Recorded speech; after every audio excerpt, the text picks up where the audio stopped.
Welcome to the Three Martini Lunch. Grab a stool next to Greg Columbus of Radio America and Jim Garrity of National Review. Three Martinis coming up. Hey, really glad to have you with us for the Friday edition of the Three Martini Lunch.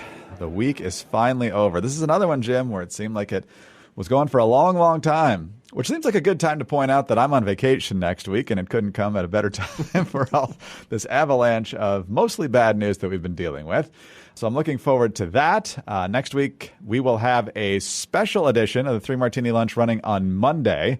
It's one we actually recorded a while ago in case we needed to fill a day while Jim was over in Ukraine, but we didn't need it thanks to our excellent and reliable guest host, but we will run it on Monday about the state of the media. There's good. Yeah, there's even some good. A lot of bad and also some crazy there. And then Chad Benson will be in for me the rest of the week with our normal format. And Jim, all bad, all crazy today. Maybe a combination of both on a lot of these things. But let's start with the very bad. And that is the completely predictable conclusion that Hamas now feels emboldened by Joe Biden threatening to cut off aid to Israel, in some ways already cutting it off, but threatening to cut off more. So now, as a result of that, Hamas is not interested in any more negotiations about releasing hostages, including the 5 Americans who are currently in custody, assuming they're still alive. I know one of them is missing an arm. But here's what the Times of Israel reports. Indirect talks between Israel and Hamas over a deal to halt fighting in the Gaza Strip and free hostages kidnapped on October 7th appeared to break up with no discernible progress, as the terror group said it had no intention of budging from a proposal already rejected by Israel. In a message to other Palestinian factions published by the group's Al-Aqsa TV mouthpiece Friday, Hamas said talks had ended after Israel, quote, rejected the proposal submitted by the mediators and raised objections to it, unquote. It said Hamas had decided to stick to the terms of the proposal it agreed to Monday, rejecting the possibility of making any concessions. The ball is now completely in the hands of the occupation, the statement read. So, Jim, let's recall again, this was a unilateral deal that had never been on the table, had never been run by the Israeli government. There seems to be some indication that the U.S. behind the scenes had tacitly endorsed it. But as you sagely pointed out earlier in the week, the terms they don't want to budge from are that we'll give you back some corpses in exchange for ending this fighting permanently. Hard to imagine Israel won't take that deal. So we can see vividly what Joe Biden is willing to do to pressure Israel to restrain them from going further into Rafah, going further into the Gaza Strip, finishing off Hamas. What is the Biden administration doing to put pressure on Hamas? Kind of hard to tell. I go, oh, they're on the terrorist list of the state. Okay, it's great, But I mean, we do know where this guy lives in luxury, in that Playboy lifestyle in Doha. Even if we didn't want to kill him, brick through the window. Some sort of signal, hey, we're the United States government. You have 5 of our citizens. You've held them for 7 months, and our patience is at its limit. Turn them over, or else we're gonna, start finding new ways to squeeze you people. But no, we can't do that. We can play hardball with Bibi Netanyahu, but Hamas will just be kind of great, gracious and easygoing, and What's even more egregious is that again, we're in 7 months of a hostage crisis that does not feel like a hostage crisis. As I think we discussed on this podcast before, I suppose I can theoretically imagine a scenario where the Biden administration not talking about the hostages is some sort of deliberate effort. It's supposed to help them get the hostages released some way. I'm not quite sure. I mean, Biden did his interview with Aaron Burnett of CNN earlier this week. Talked a lot about Israel. Talked a lot about how angry he was with Netanyahu and what he was going to do. Didn't say anything about the U.S. hostages being held by Hamas. And somebody followed up and said, why did the president not address that? And the answer, honest to God, was, well, Burnett didn't ask about that. So Biden is only going to talk about U.S. hostages being held by Hamas if someone else brings it up. Otherwise, he doesn't feel like it's a topic bringing up and discussing. It is really friggin' convenient for the Biden administration. A, that they can convince themselves the best way to get these hostages released is to never talk about them, to never bring it up, to never denounce Hamas, and to always keep it as quiet as possible. Boy, that really works out very well for Joe Biden, because vast swaths of the American public either barely know, barely remember, rarely get reminded that Hamas has 5 U.S. hostages they've held for 7 months. this is, all works out very well for him. But then on top of everything else, Joe Biden has or more specifically, somebody on his staff has the cojones to put out a tweet. This is yesterday, 10:22 a.m. On my watch, when we make promises, we keep them, and we leave no one behind. Well, I'm not even going to get into all the Americans who were left in Afghanistan that Biden promised we were all going to get out. Like, to put, we leave no one behind during a hostage crisis. Just is like, I'm sitting there thinking, are they trolling? Are they trying to get on our nerves? Are they hoping that, like, this is going to provoke some furious outburst of outrage from Republicans that they can then point to say, oh, look how extreme. I don't get it. I do not understand, because this is like doing a touchdown dance after the other team has scored. And our entire policy in the Middle East is basically trying to make sure that our enemies, Hamas, does not get wiped out, and that our ally and friend, that the president spent all of last autumn saying, we will stand with you as long as it takes, doing everything possible to cut off arms to them. By the way, considering the state of the hostages, perhaps the term cut off arms is not something I should be using, but it is this is where we are, people. This is the actual state of things. It is I'm trying to think of, like, as somebody put it to me recently, even Jimmy Carter tried to rescue the hostages. Yes, he at least acknowledged their existence, and I think did make an effort. His weakness, I think, led to their capture in the first place. But this needs to be a issue that the president pushes hard and puts pressure on Hamas. And like you said, he's putting a lot of pressure on Israel. How many ceasefire agreements pushed by the Americans has Israel reluctantly accepted because they don't really want to stop for 6 weeks and let Hamas regroup? But Hamas has rejected it. I don't remember any public condemnation of Hamas for rejecting every one of those. Yeah, I don't see any students marching for those hostages. I don't see any, these other groups mobilizing to get those hostages released. They'll denounce Israel for fighting back, but they won't denounce Hamas for the atrocities in the first place. We're setting you out with a lot of laughs, Greg. just the right mood you want to get you off on your vacation next week. All right, Jim. Well, the Middle East is not the only issue on the president's plate. I actually think he's probably more concerned about this one than he is about the hostages, potentially. And that's what's going to happen at the convention. Images of the chaotic Democratic convention in Chicago in 1968 still haunt the party, not only because they lost that year and then got slaughtered 4 years later by Richard Nixon, but from the protests we've seen not only on college campuses, but pretty much everywhere the president's gone. They even came to the White House Correspondents Association dinner when he had that big soiree fundraiser with Obama and Clinton in New York. They were there, and they are most expected in Chicago. The city's trying to cordon them off and keep them away from the convention site at the United Center. But as we know, these people don't exactly obey boundaries that are set up for their protests. And so the Democratic National Committee is now preparing, and the top advisors to President Biden are also heavily encouraging a hybrid convention. So in other words, there's going to be, if they get their way here, some of the big name speakers at the United Center, like Biden, like Harris, like the keynote address, and maybe a couple others, I'm sure Jill Biden's speech and so forth. But a lot of the others would either be at the other venue in the city called McCormick Place, or just shot before the convention and done on video, or maybe done remotely like they did back in 2020. And they especially want to do that with the delegate rolls, in part, Jim, to make sure nobody says anything they don't want said live on the floor as they announce their delegate totals. So this has all the hallmarks of a party really confident in running a smooth operation in Chicago come August. But it's also, I think, part and parcel of an understated convention, because they know that their best option for getting Joe Biden reelected is to have as little of him showcased as possible. Greg, I myself was indeed looking forward to the roll call of the states and territories, which means at some point we would have gotten American Samoa coming out and saying, we award all of our delegates to Jason Palmer, well known for being a backup quarterback to the Giants and a contestant on the... Oh, no, I'm sorry, different Jesse. That, but yeah, this total no-name guy who beat Biden in the American Samoa primary. look, when it comes, first of all, we should point out to listeners, you're out next week.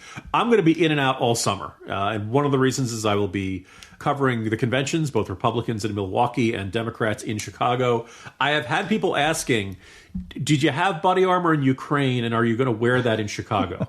Just an absolute expectation that because of the anti-Israel protesters, because of the usual angry lefty protesters, that there's just going to, the Antifa crowd and stuff like that, expectations that there's going to be this absolute total uprising that's going to make 1968 look like a gentle tea party. I refer you to my colleague, Jeff Blahar, who lives out in Chicago, and I believe he is like literally battening down the hatches as we speak and building a safe room or something. Just an expectation that it will be near Armageddon in the Windy City.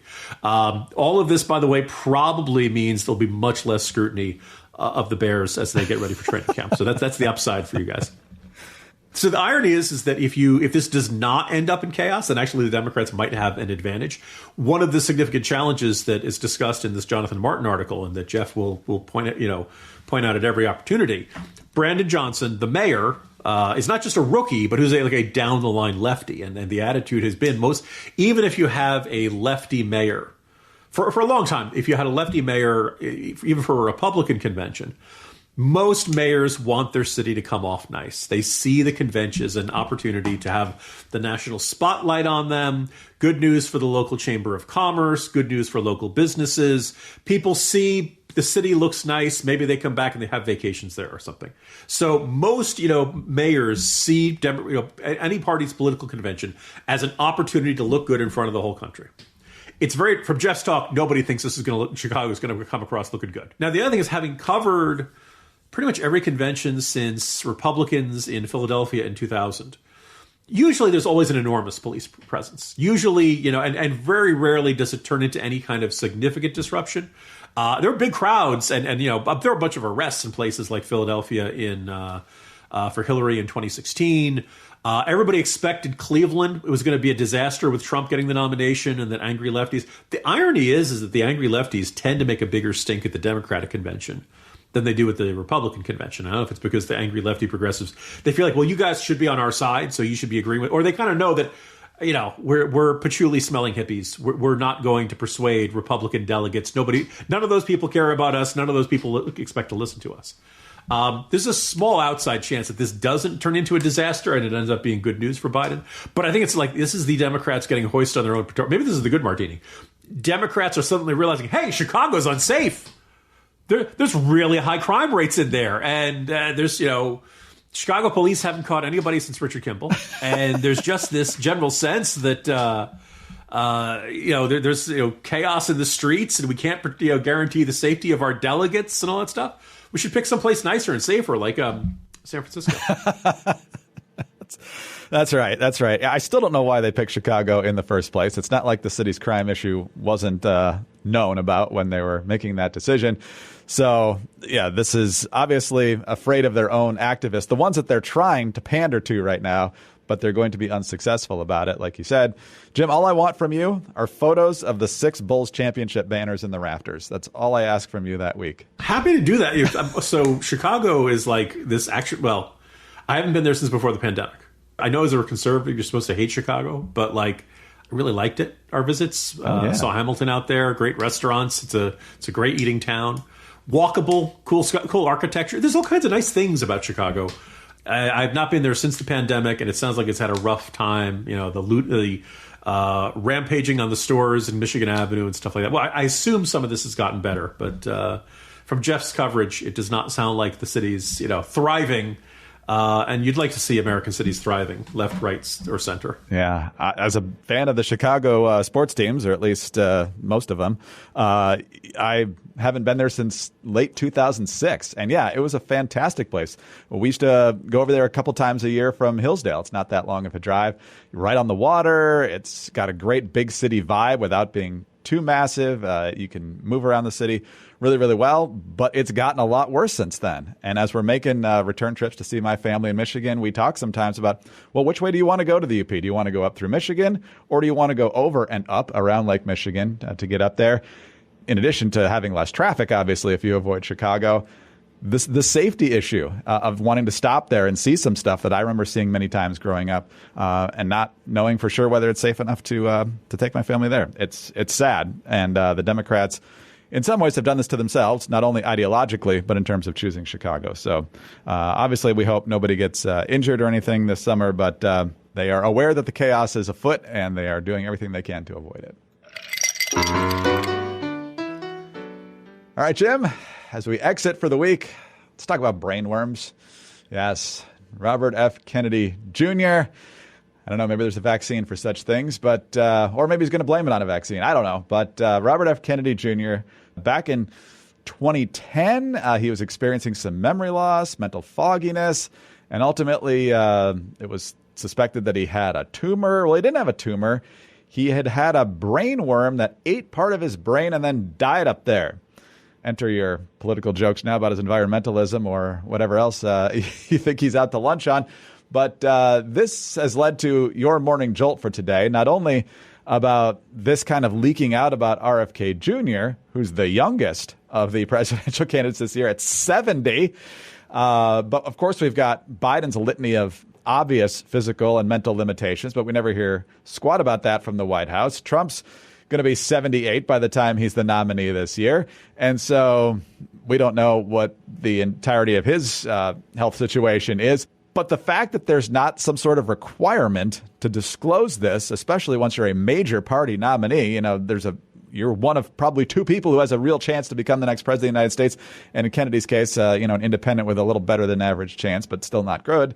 You owe it to the American people to reveal this stuff, and they just don't. Yeah, look, you're asking for the responsibility of running the executive branch, being the commander-in-chief of the armed forces. The American people have every right in the world to say, okay, how's your health, physical and mental, and is everything working the way that it should? Now, you hear that Robert F. Kennedy Jr. has had a brainworm. Jim and Greg go, they're going to crack some jokes. Yes, we're going to crack some jokes. I'm sure my understanding was that at the time of the diagnosis, Kristi Noem said, hold still. Look, I heard the news and my attitude was actually first of all, my deepest sympathies to the Babylon Bee and everybody, because presidential candidate admits a worm ate part of his brain. Like Christopher Buckley would be like, I can't put that in a novel. It's too far-fetched. It's too outlandish. It would never actually happen. And yet here we are. And I actually felt, when I heard this, sympathy. One, I'm glad he's doing okay. And he says he didn't have any long-term issues that he says he could notice in this.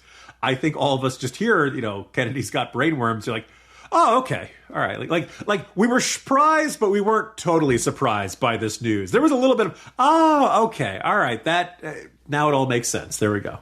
I don't think there's a vaccine for that. But let's face it, even if there was, he would not take it. But in amongst all these jokes, there is a little sense this came because the New York Times read the deposition in his divorce proceedings from a decade ago. This did not come released by the campaign. He did not release any medical records. Biden has not released medical records. They've released a summary of his assessment of his doctor in a certain amount of detail, but not, people in the press have said it'd be really nice to look at the actual records and show them to other doctors and see if they concur that Biden is in fine physical health and conduct his duties with no restrictions or accommodations. Trump released a 3-paragraph summary of his health as a doctor's note. You may recall the one who did the assessment of his health back in 2015 came out in 2018 and said, oh yeah, Trump told me what to write. I didn't write that letter myself. Right? So I go to that, and then those examples, and people like, oh, Jim, if they ever had a real, ailment, they would, they wouldn't be able to hide it. They'd put it out there. Well, one of the examples that comes to mind is Paul Tsongas, ran against Bill Clinton in 1992. He had been treated for cancer, and he said that he was cancer-free. The description of his condition, both from Tsongas himself and his doctors, would make you believe that there was no chance of recurrence of the cancer. Unfortunately, that was not the case. And in fact, shortly after, Tsongas loses the primary to Bill Clinton. Shortly after Election Day 1992, Tsongas puts out an announcement that his cancer had indeed returned. And he spent really much of the next 4 years in hospitals fighting and doing it. Eventually, he passed away shortly before Clinton's second term began. So had he been elected, we would have dealt with a president who was very sick and who was dealing with cancer treatments and chemo and things like that. And, you sympathize with Paul Tsongas, but you're also like, well, you got to play straight with people. And it's good if you're without cancer, but a lot of people who have dealt with it recognize that there's always that chance that you may never be completely out of the woods. Another example, and again, on this podcast, John Fetterman has been our surprise MVP, through much of the year about his stances on Israel and Bob Menendez, and saying that it's not xenophobic to be worried about the border. But looking back at 2022, he did not disclose it before the primary. He did not, and then, he had a note from his doctor a week before the debate saying that he was in full condition and could handle all of his duties. And then he went out on that debate stage and he could barely talk. Now, Fetterman sounds a lot better these days. It sounds like what he really needed was time. But, great. I'm glad to hear that. I think we all wish very well for Fetterman. But I don't think he and his campaign were particularly honest about his condition. And that is bad. And it's a much higher stakes when it's the president of the United States. And as you mentioned, all of the candidates are at least 70. Both Jill Stein and Cornel West are also in their early to mid-70s. So Kennedy's the young one. Now, somebody pointed out after I wrote today's Morning Jolt, we don't know who the Libertarian Party will nominate. If they nominate a 69-year-old, one, that would be nice. Two, that would be the youngest candidate in the field. Because Kennedy, when asked by the New York Times about the Brainworm report, said, you're worried about our health compared to these two guys? Which, fair, but I'm just going to observe. I'm younger and healthier than Biden and Trump. That's not the highest bar to clear. In fact, that's probably one of the lowest bars to clear. You know who else is? You, me, and probably 90-some% of the people listening to this podcast are younger and healthier than Biden and Trump. Just FYI to the libertarians, Ron Paul is 88. So if you want to set the bar on the other end. Yes, not that one. Yeah. What's Drew Carey doing these days? I'll tell you what he's doing. In addition to hosting The Price is Right, he's also hosting the Memorial Day Parade, which the Veterans Organization I proudly do interviews with has arranged for this year. So, all right, let's get it started. Drew Carey for the Libertarian nomination. I would vote for him 6 days a week and twice on Sundays, which I guess would be voter fraud. But still, nonetheless, that's excellent. As long as Mimi's not the running mate, I think we're good. Drew Carey, balanced ticket. Anyway, I'll go with Diedrich Bader. There you go. A lot of options. Strong relationship with Germany. Jim, I wish you excellent success on the podcast next week while I'm basking on the beach, and I will see you on May 20th, a week from Monday. See you then. Enjoy your vacation. It is much earned. And listeners, you'll hear from us on Monday. And by the way, if you're saying, oh, wait, it's pre-taped, look, we're discussing the media. Good news, nothing has changed in the state of the media since we taped that conversation. It didn't suddenly get better. It did not suddenly dramatically improve things. Everything we said will still be relevant and fresh. And you'll hear from me live, or reasonably closer to live, on Tuesday. Yes. Jim Garrity, National Review. I'm Greg Corombos of Radio America. Thanks for being with us today. Do subscribe to the podcast if you don't already, and tell your friends about us as well. Thanks also for your 5-star ratings and your kind reviews. Please keep those coming. Get us on your home devices. All you have to say is play 3 Martini Lunch podcast. Follow us both on X. He's at Jim Garrity. I'm at Dateline_DC. Have a great weekend. Join us again for that special episode on the state of the media, good, bad, and crazy, on Monday. That's the next edition of the 3 Martini Lunch.